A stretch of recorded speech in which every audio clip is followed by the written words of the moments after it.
சரியான ஒரு எலி கோயில மாட்டின ஒரு நிலைமையில தான் நாம இருக்கிறோம். பிள்ளை வளர்க்க வேண்டும் சரியான ஒரு சிக்கல் இருக்கிறோம். எப்படி இந்த பிள்ளைகளை நாம வளர்க்குறது, எப்படி உருவாக்கணும்?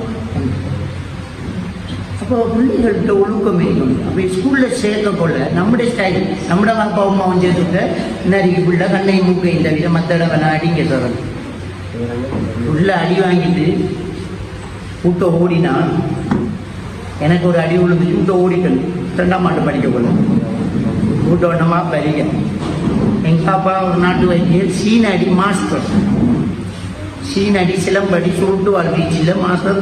எங்கள் ஊரில் அவர்கிட்ட தான் இந்த கராத்தி குடியமர் வந்துக்கு நிற்பாங்க. நாங்கள் சின்ன வயசு பெரிய சீனாடி மாஸ்டர். பாப்பாடு வேலைனாலே நம்ம கை வைக்க மாட்டாங்க.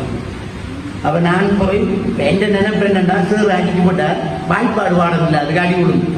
பாப்பா கிட்ட போயிட்டுன்னா சேர் ரசால துண்டாகும். நான் ஓடுறேன். பாப்பா பிள்ளைகளுக்கு சீனாடி வழக்கிட்டு திரியா என்னடா கேட்டேன். அடிச்சு போட்டாரு. உள்ளுக்கு போறாரு. சேட்டை போட்டுக்கு வேற போறாரு. பெரம்போட வந்து அதை விட பெரிய அடி விழுந்து ஓடி வந்துட்டு ஓடி விட்ட வந்து ஸ்கூலுக்கே ஓடி வந்து போவோம். இதை விட அந்த அடிச்சாங்க பரவாயில்ல. அதெல்லாம் படிச்சேன். அன்று போலீஸுக்கு போயிருந்தா நமக்கு ஒரு தெனாவட்டு வந்தீங்க, இனி யாரும் கை வைக்கல. இப்ப நடக்கிற கேஸ் தான். சார் அடித்த உடனே ஒடியன் ஸ்கூல்ல காணாம போவான். ஸ்கூலுக்கு ஒரு கோல் ஒன்று வரும். போலீஸுக்கு கொஞ்சம் வாங்கும், பிரின்சிபலும் வாங்கும், அடித்த சாரும் வாங்கும். பாப்பா மாறும் அப்படித்தான் மொபைல் நிற்கிறது. என்ன கை வச்ச அவங்களுக்கு நம்ம பிள்ளை வளர்ந்த இருக்காது.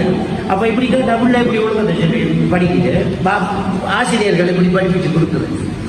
இன்னைக்கு சூழ்நிலை இப்படியா போச்சு, நிலைமை இப்படியா போச்சு. விளங்கிட்டா? அப்ப நாமளே ஸ்கூல்ல சேர்க்க போல என்ன ரெண்டா இப்ப நிறைய பிள்ளை தொட்டா தெரியும் இல்ல 119 பவன் என்ன உத்து பார்த்தா பிள்ளைய உருக்கினா. இப்படி நிறைய ஆசிரியர்கள் உள்ளுக்கு போய் வந்திருக்காங்க. புரிஞ்சுக்கிட்டா? இப்ப சார் பிள்ளைக்கு அடிக்காட்டி நாம பிள்ளைக்கு அடிக்காட்டி பிள்ளை நல்லா கொடுத்து வளரும். ஒரு குறிப்பிட்ட வயசு பிறகு போலீஸுக்காரன் அடிப்பேன். நாம போனே அது காட்டு வரைக்கு போகணும். ஸ்கூல்ல பிடிச்சாம, அதில் பிடிச்சாம, இதில் பிடிச்சாம, வேற கேஸில் பிடிச்சாமட்டு போலீஸுக்காரன் அடிப்பேன். நாம் அடிக்க அப்படிதான் இதான் நடந்துகிட்டு. இப்போ நாங்கள் முதல்ல அந்த விஷயத்தை தெளிவாக வழங்கணும். என்னன்னா, இந்த பிள்ளைகளை ஒழுக்கமாக வளர்க்குறதுக்கு நாங்கள் என்ன செய்யணும் அப்படிங்கிறதுக்கு நாம் ஒரு கவனமாக ஃபோனுகளை கொஞ்சம் சைலண்டில் போட்டுக்கணும். நாம் என்ன செய்யணும்னு சொன்னால், பிள்ளைகள் விஷயத்தில் கவனம் செலுத்துறதா இருந்தால் முதல்ல நம்மளோட விஷயத்தில் ஒரு கவனம் நம்ம செலுத்தணும்.